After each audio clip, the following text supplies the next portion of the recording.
Yes. So good evening everyone, I am Aishwarya and today we are going to have a very deep discussion on a very important topic and you will have to interact with me for a very long period of time.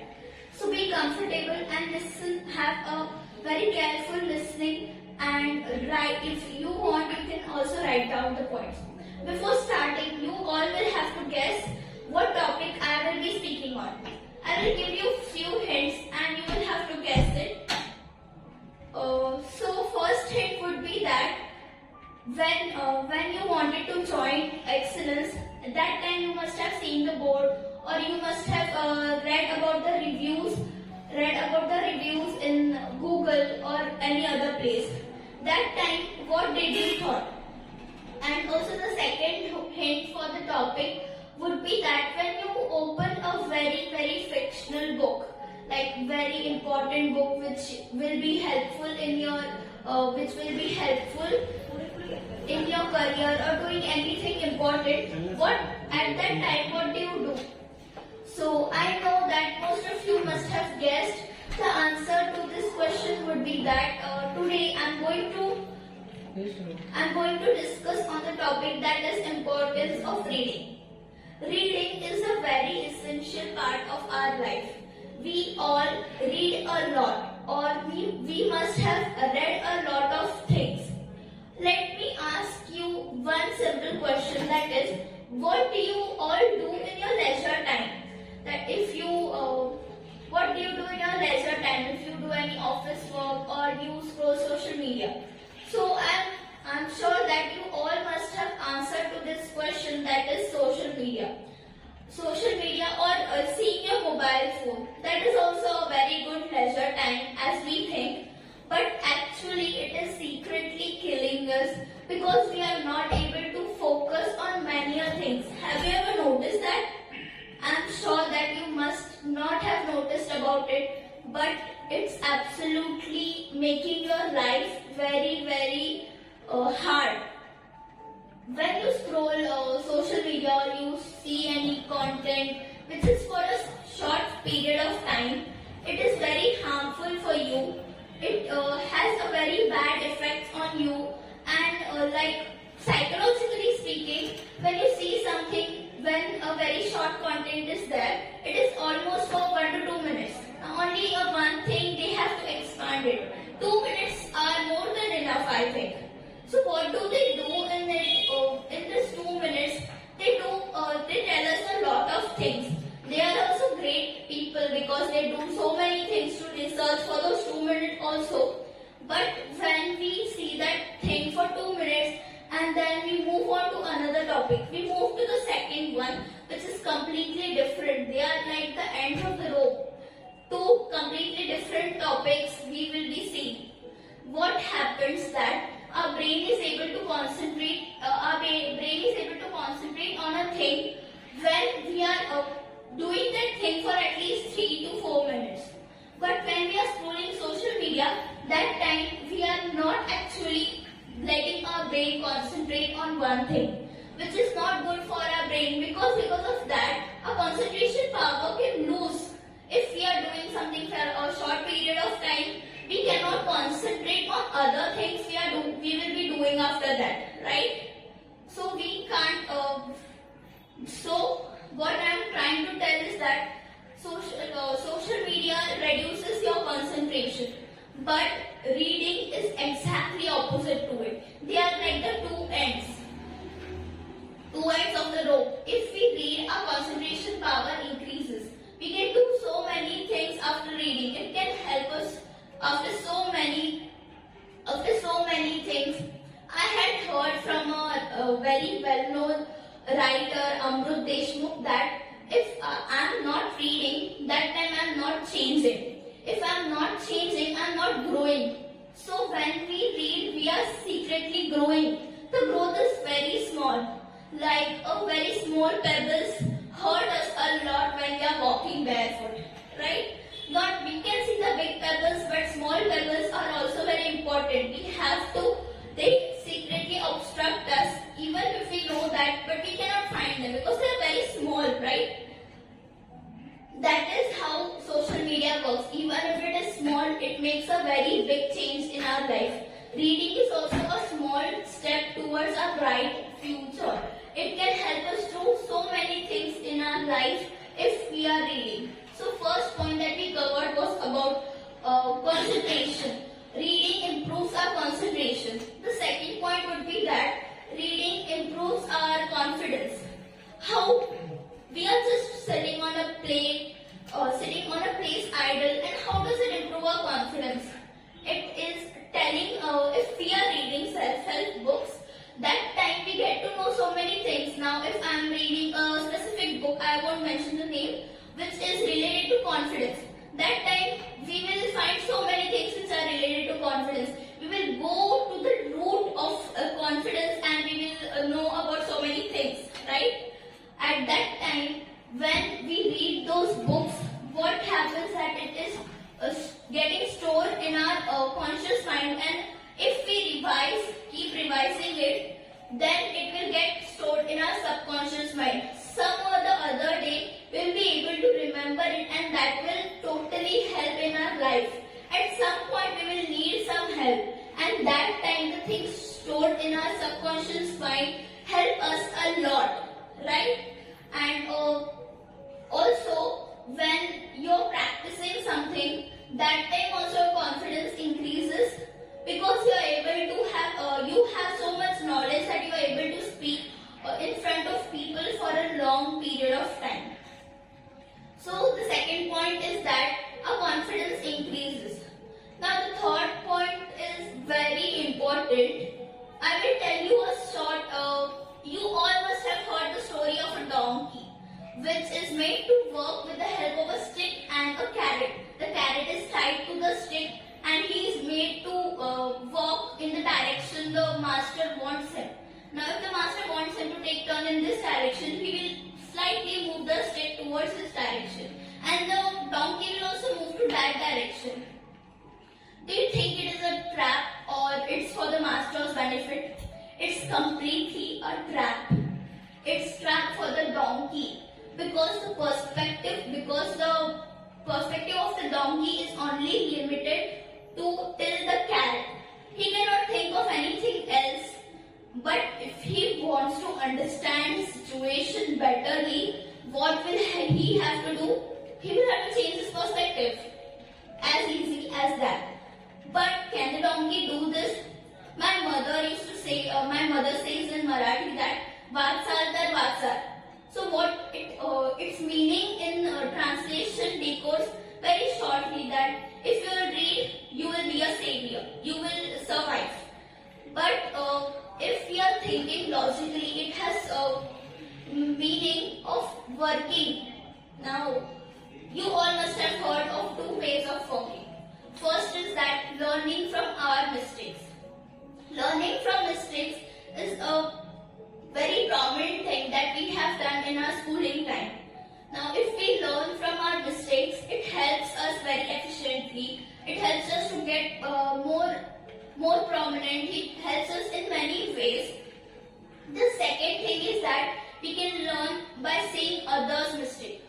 Now, because when we learn from our mistakes, if we have a very limited time, then we will have to cover so many things. But if we keep doing mistakes, do you think that we will be able to do other things other than mistakes? No, right? That's why there is a second method, that is we can learn from seeing others' mistakes. Now, do you know who invented the bulb? Thomas Alva Edison, a very, very famous name. What he used to do, he also didn't discover it in first go. But what he did was life-changing for others as well as for him. What he used to do for 12 years and not less than that, he constantly did a lot of research in finding the wire which is between the small wire. We can see that when we say now the bulb is short, that time the wire burns. That wire, to discover that wire, he took 12 years. Can you imagine 12 years of hard work, 12 years of effort? He used to do everything at his desk only. He used to do everything at his laboratory. Everything was in his laboratory. If he was tired, he would take a 1 1 or 2 hours nap and nothing else. What I'm trying to tell is that he used to, for 12 years he did research. He did research on many things like the thinnest slice of bamboo. He tried with that. He tried with nickel, he tried with copper, he tried with many other metals as well. And every time he tried something, he wrote it in her notebook. He wrote everything that he did in a notebook.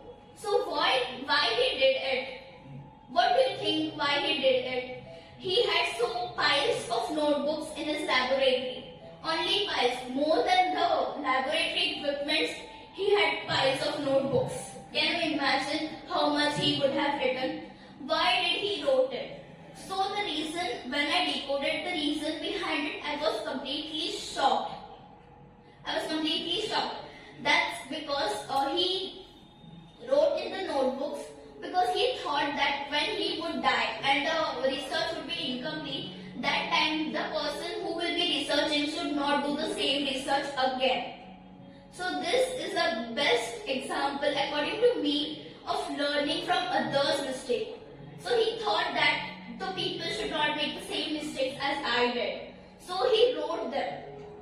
He must have had a very brilliant brain, I think. I'm trying to tell this. I started from the donkey and I'm here with the 2 methods of working. But eventually, we will have to work. We won't have anything other than work. We would not have to do anything other than working. We can't leave our work. It's our living. We can't leave it. By following these 2 methods, either of them we will be using them, but we have to work eventually. So we will have to work eventually. But when we try these methods, what we get is perspective. And how is our perspective strengthened? When we read books. Our perspective is strengthened when we read books. Books have a lot of benefits, and this is one of the most important benefits of reading books. Now you all must have understood the importance of reading books. Now we have so many, as I discussed about 3 of the main points why we should read books. One more would be, the next would be that I would like to tell you a very, very important phrase that great readers make great writers. Great writers make great communicators. And great communicators make great persuaders. And what do great persuaders do? They change societies. They make better societies. And what do we need now? We need better societies so that every person will have his own right.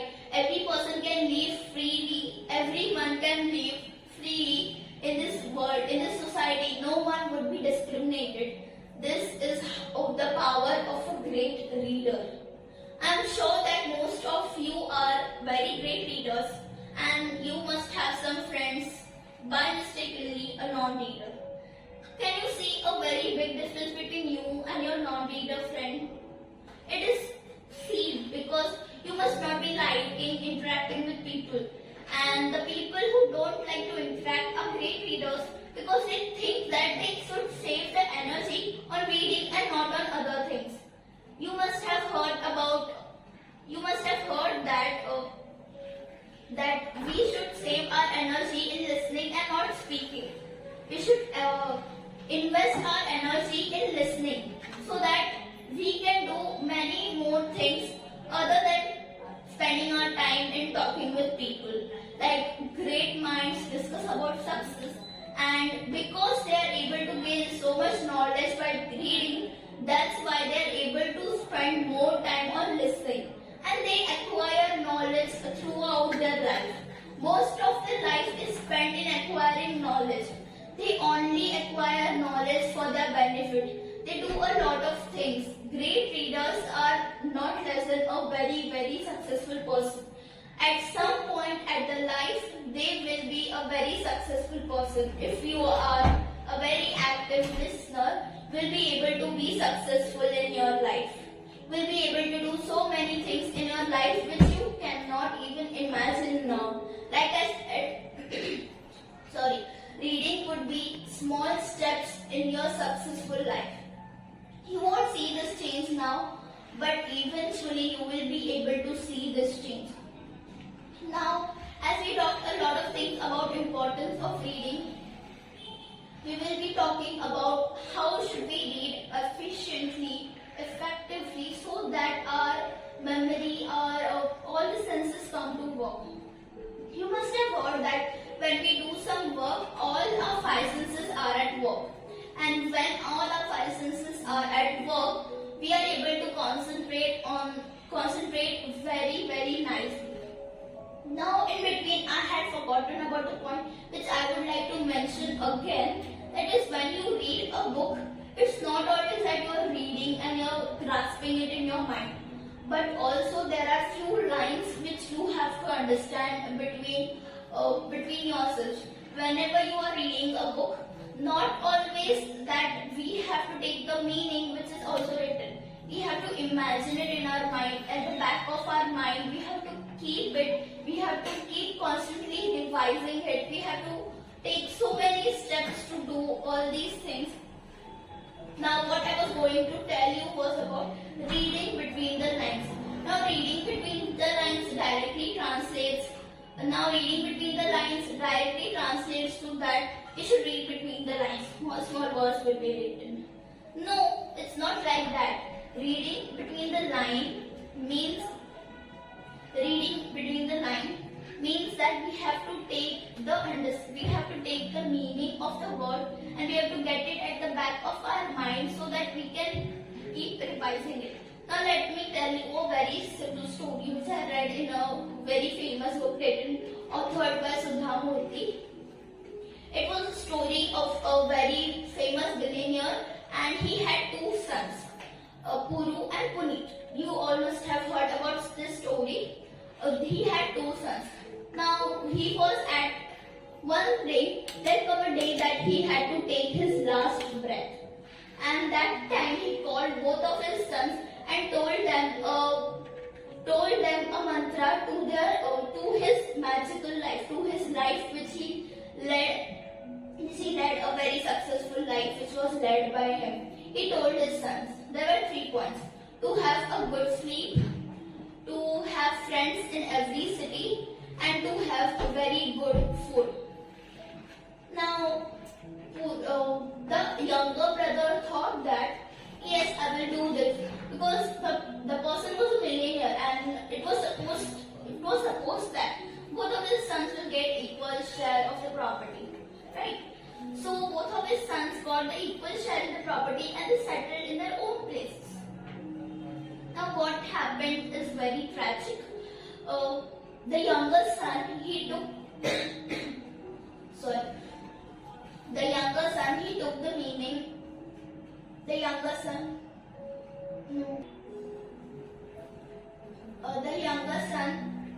he took the meaning of the words as it is.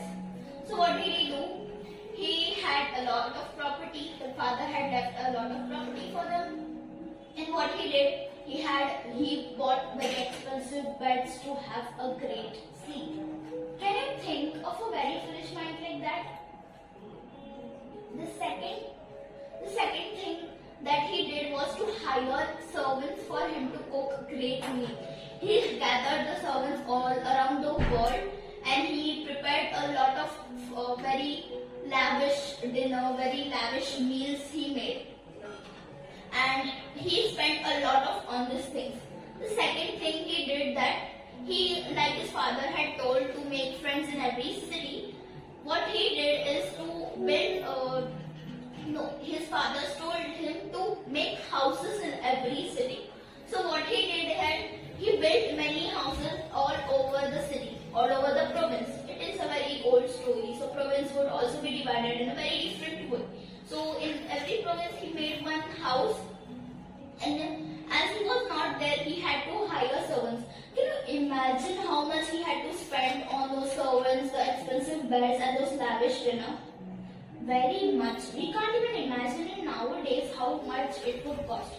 But the elder brother was exactly opposite to it. What he did is that he read between the lines.